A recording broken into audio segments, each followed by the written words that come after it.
Guys, the US has destroyed its relationship. All but destroyed, I should say. And I shouldn't even say it was the US that did it. It was Trump. Pretty much solely Trump that has destroyed our relationship with our greatest ally, Canada. Our next door neighbor, our good buddy, close trading partner. Practically, you could kind of consider Canada like America light insofar as culture and, like, the vibe of it, right? Like, if you're American and you go to Canada, there's not that much culture shock. It's the idea that Trump would elect Canada to be, like, special enemy number 2, 3 maybe, for his campaign to focus on being the bad guys has been pretty wild. Trump is making up a lot of lies to try and justify the idea of harming Canada. Big talking point has been the idea of tariffing Canada. Now, if you don't know, tariffs would hurt Canada, but not in a way that benefits America. Trump seems to believe that tariffs are a tax on the country or people or businesses from the country that is doing the business. Like, Trump seems to believe that, let's say, China tariffs a product from the United States. He believes that's the US or US businesses paying a tax to China. And he believes that if we tariff Canada or China or Mexico, that's Mexicans or the country of Mexico, China, whatever it may be, paying America taxes, which is not how that works, not even close. But he continuously repeats this over and over and over again, and now he has gone through with his threats. He has placed his tariffs on Canada. These will harm Canada to some extent, but they're going to harm America a lot too. And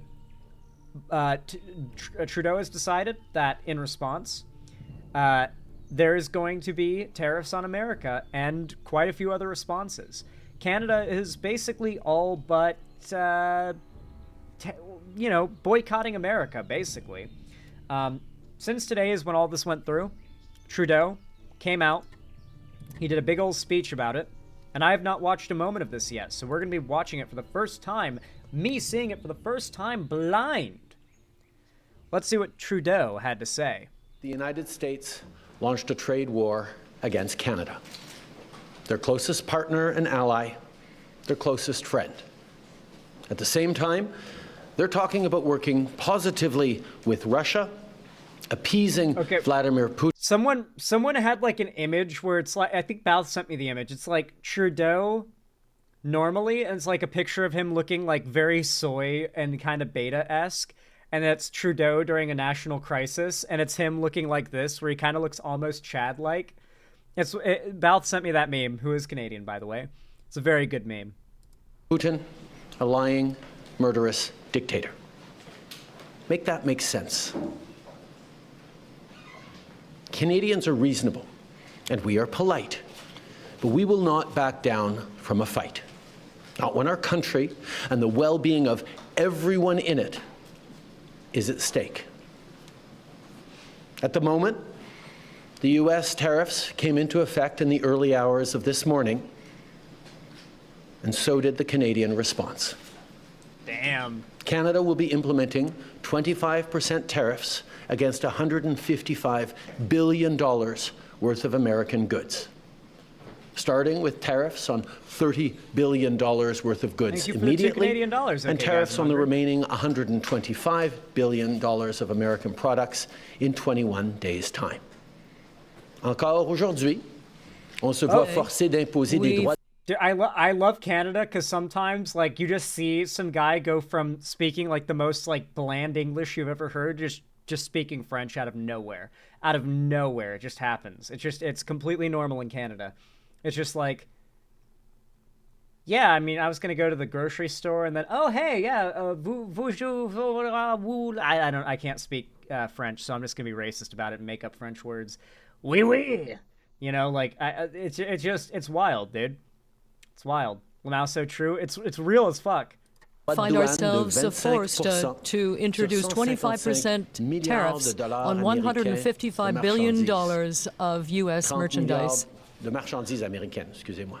$30 billion will come into effect immediately, and in 21 days, $125 billion of U.S. merchandise will be hit. Today, we will also be challenging these illegal actions by filing dispute resolution claims at the World Trade Organization and through the USMCA.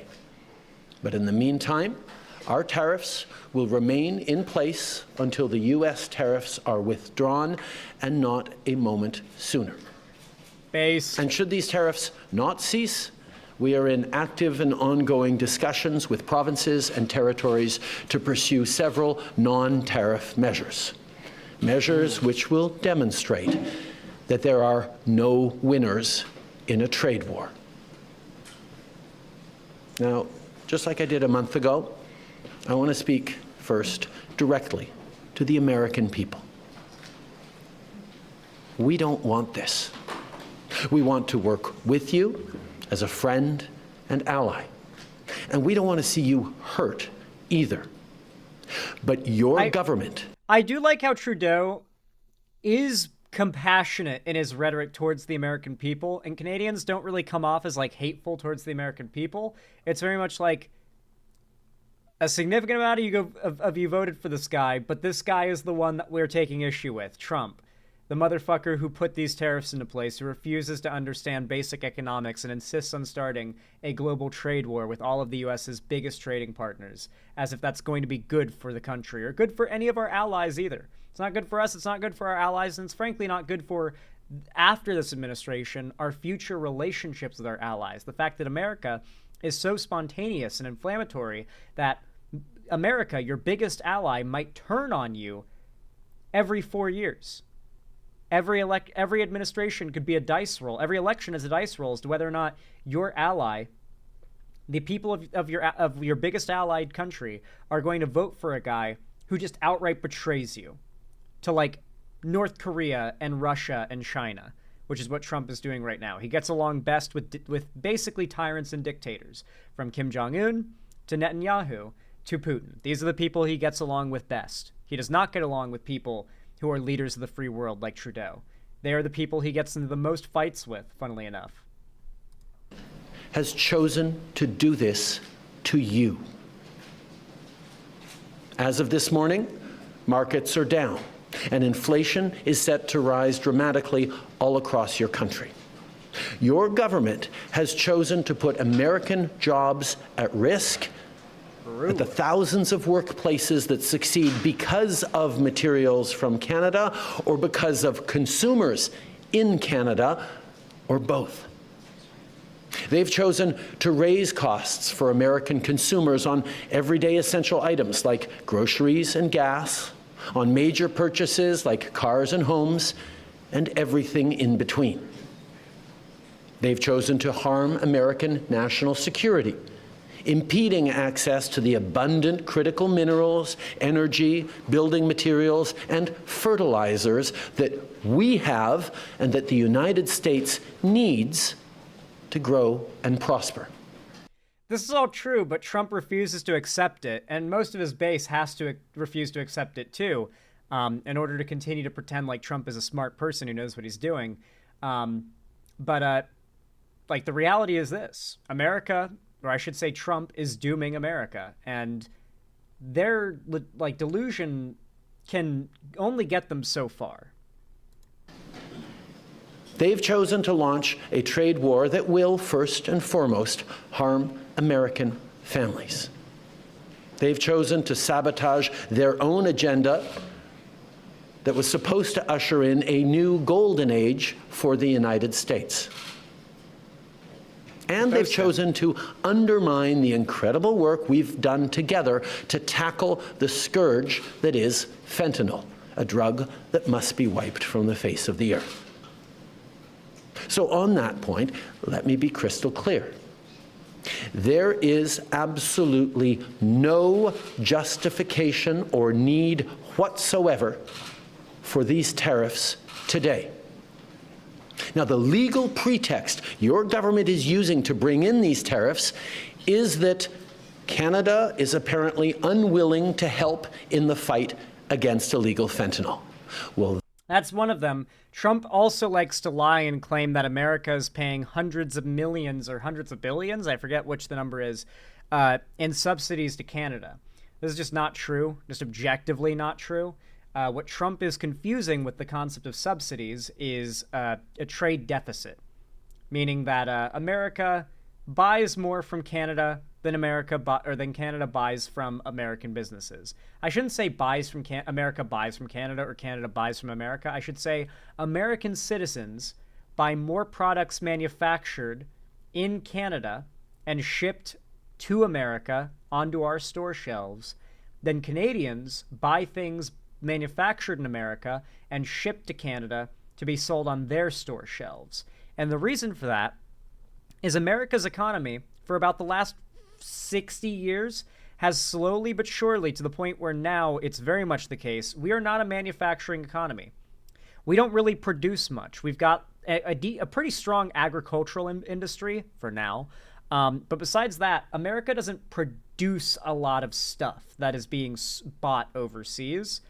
America has a very strong consumer-based economy, essentially. Like, a lot of our jobs are centered around service work.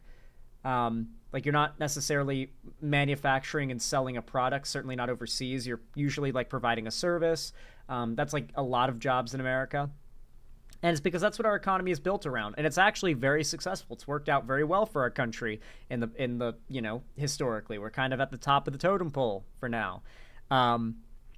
But the fact is that we as a country do not rely on making stuff and selling it overseas. That's just not how America makes its money. It's not how Americans see strong cash flow into the country. It's not what makes America prosperous.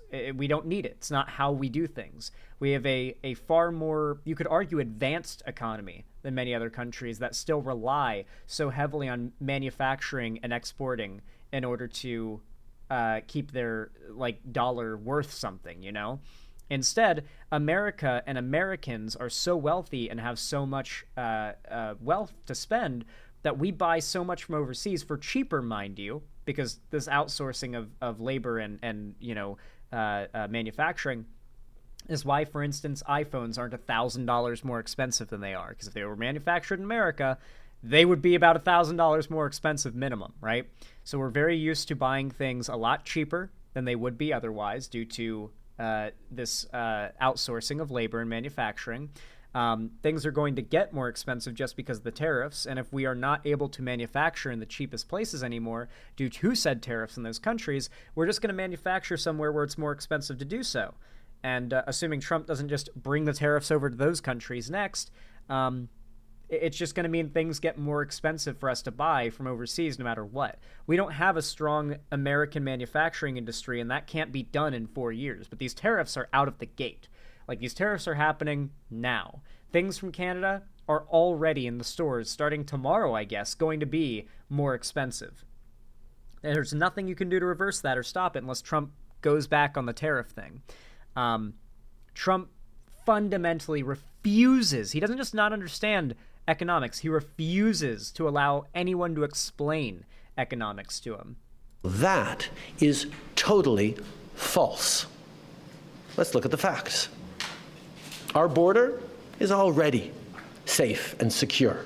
Far less than 1% of fentanyl flows and less than 1% of... Mind you, I've seen numerous Trump supporters complaining about getting held up at the Canadian border and found suspicious and searched and asked for identification. And basically, Trump supporters will literally rant on Twitter about Canada securing its border, and then the next day they'll complain about America not doing the same to its southern border. It's really funny. Of illegal crossings into the United States comes from Canada. But we acted because we know we can always do better. We responded to concerns, including from the president, by implementing an ambitious $1.3 billion border plan.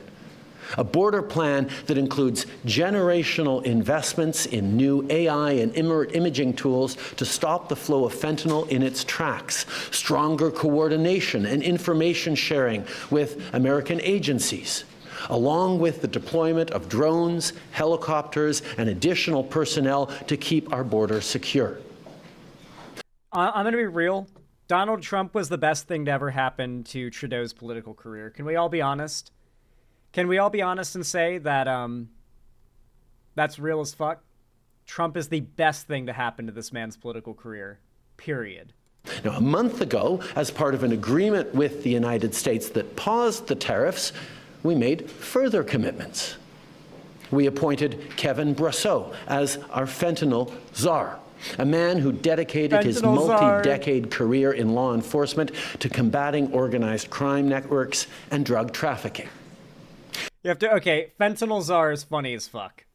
Canada has a fentanyl czar? That's the only type of czar I'm okay with. We designated 7 drug cartels, sick, evil groups who cynically profit off the pain and suffering of people on both sides of the border, as the terrorist organizations that they are. And just yesterday, we launched a new joint operations partnership supported by a $200 million investment between Canada's security and law enforcement agencies, a partnership that will enhance the coordination of information and intelligence in order to thwart criminal gangs involved in the illegal fentanyl trade. Literally just doing the actual things that help to reduce illegal trafficking of drugs across the border. But none of this stuff is exciting or entertaining. You're not building a wall. You're not, you know, it's not like a large symbolic meme that people can get behind. Maybe in Canada, talking about real issues and real solutions will fly. But in America, you start talking about real solutions to real issues, and you've bored more than half of the audience, and they've all stopped listening. And critically, our actions are working. As the U.S. Customs and Border Protection just acknowledged, there was a 97% drop in fentanyl seizures from January compared to December, to a near zero low of less than half an ounce seized in January. Even with Trump would just say, you only seized half an ounce. You're not going hard enough. You need to be fighting more. That's what Trump would say. The further enforcements and actions we've taken at the borders.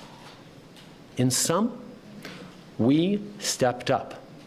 We engaged closely and constructively with the President and his administration. We did everything we promised. We stuck to our word.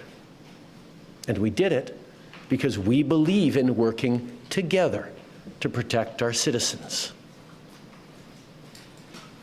Now I want to speak directly to one specific American. Ooh. Donald. Ooh. In the over 8 years you and I have worked together, we've done big things. We signed a historic deal that has created record jobs and growth in both of our countries. 12 years. We've done big things together on the world stage, as Canada and the US have done together for decades, for generations. And now we should be working together to ensure even greater prosperity for North Americans in a very uncertain and challenging world. Dude, I really do feel like this is the best thing to ever happen to Trudeau's political career, man. This really has to be the best thing that's ever happened to this motherfucker's political career. I do like Trudeau a lot. Wait, is there a version of this that has comments enabled? As a Canadian, reading all the comments, just wanted to say thank you to all around the world for supporting Canada. From Denmark, when your country imports 20% of the country's electricity consumption, 50% of the country's oil consumption, and 90% of the country's gas consumption from Canada, then it is quite unintelligent to start a trade war with Canada. As an American, I find it insane that we are picking a fight with Canada. As far as I'm concerned, Canada, Australia, and the UK are extended family. You don't disrespect and threaten family like this. Sorry, I'll make this go away so it doesn't cover up the thing. Dear Prime Minister Justin Trudeau in Canada, thank you for your intelligent, eloquent, and compassionate response to this debacle. Blessings and hope to all the good, honest, and hard-working individuals in both of our countries. May love and logic prevail. May love and logic prevail. Please! Vance today referred to the British Army as a random, inexperienced force. The disrespect the U.S. is showing to the world is shameful. We stand with Canada. As an American, I'm ashamed of what the hell is going on. None of it makes any damn sense. Sorry to our Canadian brothers and sisters. Please know we are not all insane. I am from Texas and I stand with Canada. Thank you for not allowing Trump to bully you. Someone needs to stand up to him, since his own party will not. Man. This is some crazy shit, guys. We are the bad guys. America is the bad guys right now. We are literally on the global stage currently the bad guys. Through and through, straight up. We are not a force for good right now. We have withdrawn all support broadly for like aid to other countries and whatnot. We are now muscling around our allies and allowing tyrants to annex territories from sovereign peoples. Pretty crazy stuff. Pretty crazy how we're like just straight up bad now. Like we're just straight up like a bad country, you know? Like we're almost on par with Russia and like China and arguably Iran. We're getting there, man. Obviously human rights abuses aren't rife in the same way here domestically as there, but on the world stage we've withdrawn all the good we're doing. China is investing more overseas and doing more good overseas right now than we are. We axed US aid. Meanwhile, China is investing in like Africa and the Middle East to a degree that now blows us out of the park by like miles and miles and miles. We are giving up all forms of soft power the US could exert. We are giving up all moral pretense as a country. Like, we're no longer this peacekeeping force. We're more of a give us what we want or we will either attack you or allow another country to attack you. Like, that's what America is now. The mob boss of countries. Anyway, this shit is insane and cringe as fuck. But hey, if you enjoyed this, if you found it entertaining, educational, or in any way enjoyable, then please consider, perhaps, donating, subscribing, or gifting a sub on my website, xanderhall.com/live, if you want to support the stream directly. Leave a like if you want to support the channel, the stream, the video as well by boosting it in the algorithm. You can also subscribe and ring the bell icon to turn on all notifications, comment in order to boost it in the algorithm. And of course, if you want to see more from me on other platforms, be sure to follow my social medias linked down below. And if you want to support me financially even further, you can do so through YouTube, Twitch, Streamlabs, Stream Elements, Patreon, or you can buy some Xander Hall custom merch through the Streamlabs link down below in the description. Regardless of how you support the channel, though, thank you so much for watching, even if you're a lurker. And as always, I hope you have a good one.